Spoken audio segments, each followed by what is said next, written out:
Oregon lawmakers are laying out their proposed budget for the next 2 years. The plan calls for cuts of roughly 5% across the board, with the exception of the Oregon Health Plan and K-12 education.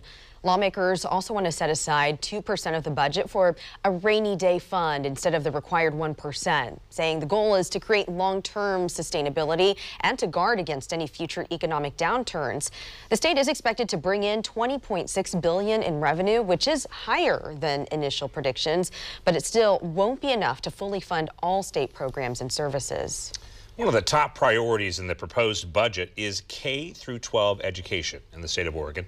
It's the only area lawmakers want to add funding to, but educators say it's still not enough. Let's get to Fox 12's Kelsey Watts. She's live tonight with what both sides are saying. Kelsey? Well, Liz, to put it simply, neither side is happy with this budget. Lawmakers say they wish they could give schools more money, but they can only work with what they have. Meanwhile, educators say this proposed budget could mean hundreds of layoffs, and they're prepared to stage a walkout.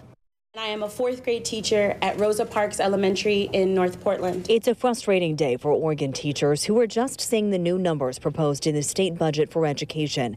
They say Oregon's K-12 system needs at least $10.7 billion to be fully funded, but the new proposal from lawmakers is $8.8 billion. I am appalled and outraged that lawmakers haven't gotten the message that our schools are in crisis. We recognize that this budget will still end up with deficits for many of our school districts. We don't like it, and yet we're constrained to the resources we have available. Lawmakers know it's not enough, but they're happy they can add to the K-12 budget at all. That proposed $8.8 billion is actually more money than the system is getting now. We're putting $668 million more into the current service level than the previous biennium. We believe that the budget that they have proposed is going to result in 900 educators across the state being laid off, shorter school years, larger class sizes. At a press conference inside the state capitol, lawmakers said they agree that funding K-12 at the highest level is critical for our children and our economy. But it's also critical, they say, to budget within the state's means. Parents are already worrying over potential cuts to classrooms and staff. Due to the forecasted budget for next year, our school will lose 2 full-time teachers. A stalemate of sorts that can only be solved with more revenue, and an issue state lawmakers say they will continue to address. The working conditions for our teachers and the classroom conditions for our children is of utmost importance, and we're going to be working this entire session to try and find more money.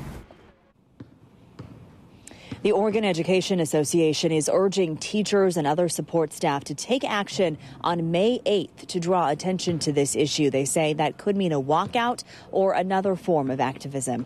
Meanwhile, the budget that came out today is just a starting point. Lawmakers have until June 30th to pass a final version.